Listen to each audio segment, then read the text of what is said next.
From we to I, and back again?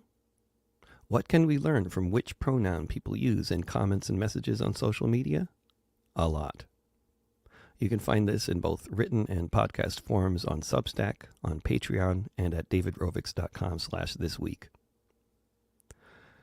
I spend a lot of time trying to read the tea leaves, to interpret the changes I observe in society and in my life within it, and what it all means.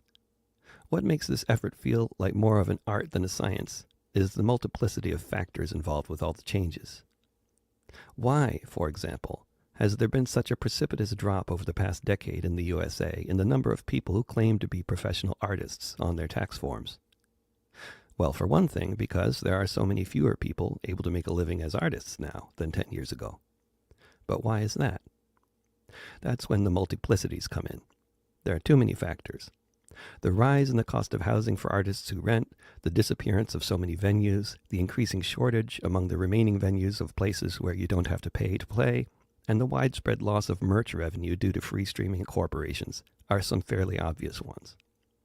For artists like me, who used to largely make our livings playing for students at colleges and universities, where the gigs were paid for by student groups with budgets, the disappearance of this circuit around 20 years ago was devastating, as it was for all of the folks who used to travel and speak or do workshops with those student groups all over the country.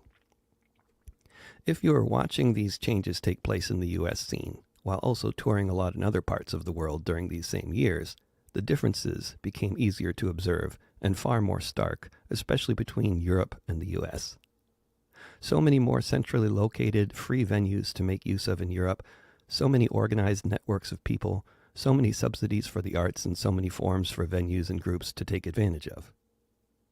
When you understand this context, with the shrinking numbers of artists in the U.S. and a much more stable scene in Europe due to 100 times as much government support for the arts there, among other factors, what I experienced during the grassroots movement against the invasions of Iraq and Afghanistan across the USA from 2001 to 2008 or so is that much more revealing. That was precisely the time period when the venues were disappearing in earnest, and the college circuit was rapidly drying up, broadly for so many artists, not just for me. But it truly didn't matter in terms of audiences or money for a while because of the anti-war movement.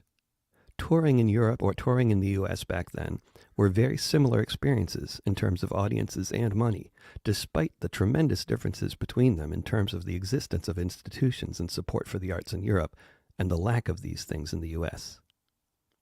The anti-war movement, basically, completely made up for these differences through the wonders of local grassroots organization. It's been a truism for over a century that when radical movements wane everywhere else in the country, they can still be found in the San Francisco Bay Area. For all the chaos wrought by big tech and the real estate industry there, this seems to be the case still today.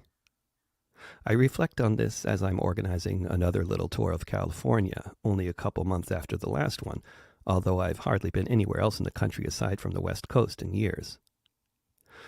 Looking at comments and messages from people from different places, I see a pattern emerge that reminds me of how different it used to be during that aforementioned anti-war movement. That movement also happens to mostly predate the reign of social media, so the comments and messages back then also came in different forms. But the pattern is clear and evident today. From folks in California or Europe, a typical message begins with we. We would like to invite you to do a show hosted by our group. From most anywhere in the U.S. outside of California these days, the messages begin with I. I'd love it if you came to Virginia or Ohio or Utah, because I'd love to catch one of your shows. A lovely comment, but of a very different kind. Once again, those many different factors arise when I seek to explain this stark difference. Are we generally more individualistic here in the U.S. compared to Europeans? Did we more fully embrace social media and more fully become victims of its pitfalls? Maybe the answer to both of these questions is yes. And certainly there are those differences in support for the arts in Europe compared to the U.S. But the I versus we messages still stand out. It is, I think, more than anything about organization, or lack thereof. With functional social movements such as the anti-war movement was for a time, Most of the time and energy of most of the participants went into building local networks and holding local events, and secondarily, participating in getting local folks to DC or San Francisco for big national events. So if you were singing anti-war songs and touring in the US, you'd be getting a lot of "we'd like to organize an event" messages from local groups.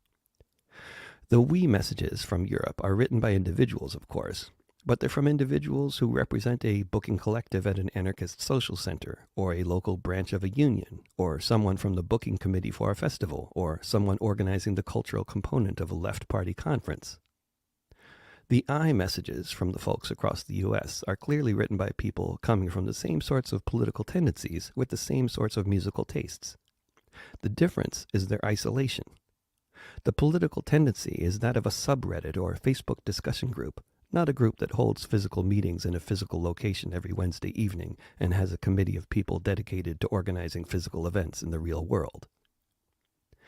If the Americans had a nice free community center to use, and an arts council offering to fund anything they might want to do in there, this would, no doubt, strongly encourage individuals to form groups.